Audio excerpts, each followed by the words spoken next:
नमस्कार। बीपीएससी की तैयारी में बिहार का इतिहास एक बहुत ही इम्पोर्टेंट हिस्सा है। तो आज हम एक ऐसे ही खास टॉपिक को समझने वाले हैं, बिहार में क्रांतिकारी राष्ट्रवाद का उदय। और हम ये भी जानेंगे कि एग्जाम के लिए कौन-कौन से फैक्ट सबसे जरूरी हैं। ये नाम सिर्फ इतिहास की किताबों के लिए नहीं है। ये उस विद्रोह और बलिदान की कहानी के मेन कैरेक्टर्स हैं जिसने आज के बिहार को बनाया। और हाँ, बीपीएससी के एग्जाम में तो ये नाम अक्सर आते ही रहते हैं।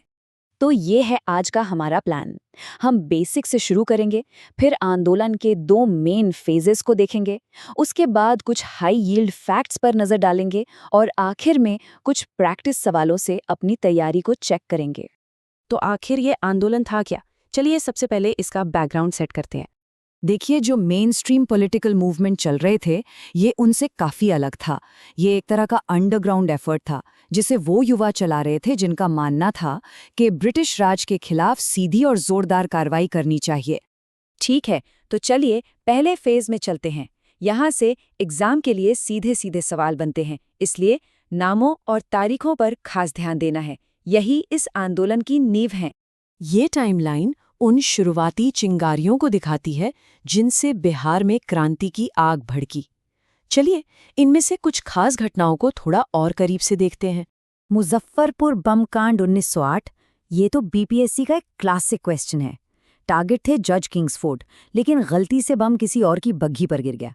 इस घटना के बाद प्रफुल्ल चाकी ने पकड़े जाने से पहले ही आत्महत्या कर ली और खुदीराम बोस को फांसी दे दी गई। वो भारत के सबसे कम उम्र के शहीदों में से एक बने। अब ये एक बहुत बड़ा टर्निंग पॉइंट है।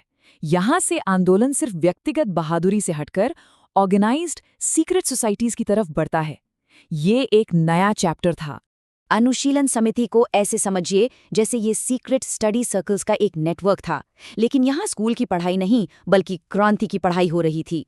सच कहें तो यही लोग बिहार में आंदोलन के असली आर्किटेक्ट थे। बीच में थोड़ी शांति के बाद ये आंदोलन और भी ज्यादा ताकत से वापस आया। चलिए अब दूसरे फेज पर चलते हैं और देखते हैं कि ये कैसे आगे बढ़ा। तो दूसरे फेज में क्या बदला? देखिए, इस दौर में आंदोलन और भी ऑर्गेनाइज्ड हो गया और सबसे जरूरी बात ये कि ये नेशनल लेवल के क्रांतिकारी ग्रुप से जुड़ गया।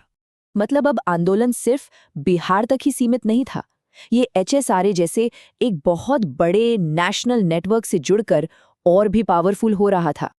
अगर लोकल ग्रुप्स को हम रीजनल टीम्स की तरह माने तो एचएसआरए नेशनल लीग थी। बिहार के क्रांतिकारियों ने दूसरे चरण में इस बड़े और ज्यादा ऑर्गेनाइज्ड नेटवर्क से जुड़ना शुरू कर दिया था। इस दौर में पुलिस योगेंद्र शुक्ल को बिहार में क्रांतिकारियों का मेन लीडर मानती थी और एचएसआरए का असर छपरा और पटना जैसे सेंटर्स में सबसे ज्यादा मजबूत था। और अब आते हैं रैपिड फायर राउंड पर। ये कुछ ऐसे फैक्ट्स हैं जो अक्सर मल्टीपल चॉइस क्वेश्चंस में सीधे सीधे पूछ लिए जाते हैं, तो इन्हें जरा ध्यान से देखिएगा। लोटा विद्रोह से लेकर सरकारी गवाह की हत्या तक की ये घटनाएं दिखाती हैं कि बिहार में विरोध की एक बहुत लंबी परंपरा रही है। एग्जाम के लिए इन घटनाओं को याद रखना बहुत ही जरूरी है। ठीक है, तो अब तक हमने जो कुछ भी सीखा है उसे एक सिंपल रिवाइज करने लायक फॉर्मेट में डाल देते हैं। ये है आपकी फाइनल चीट शीट। अब देखिए, इस स्लाइड में सबसे खास बात यह है कि ये साफ साफ दिखाती है कि आंदोलन कैसे छोटे छोटे पर्सनल एक्ट्स से बढ़कर एक ऑर्गेनाइज्ड नेशनल लेवल की ताकत बना।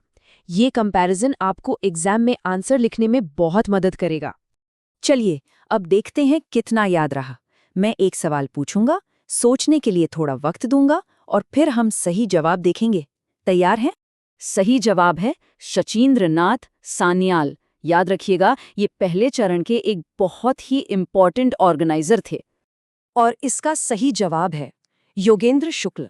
इन्हें दूसरे फेज का सबसे बड़ा लीडर माना जाता था। इसका जवाब है बैकुंठ शुक्ल। ये दूसरे फेज की एक बहुत ही अहम घटना थी, इसे जरूर याद रखिएगा। तो सबसे जरूरी बात यह है कि इन अंडरग्राउंड मूवमेंट्स को समझना हमें आज़ादी की लड़ाई की एक पूरी तस्वीर देता है। ये एक ऐसा सवाल है जिस पर जरूर सोचना चाहिए। ये एनालिसिस सिर्फ फैक्ट्स याद रखने में ही नहीं बल्कि निबंध वाले सवालों के जवाब लिखने में भी मदद करेगा। आपकी तैयारी के लिए बहुत बहुत शुभकामनाएं।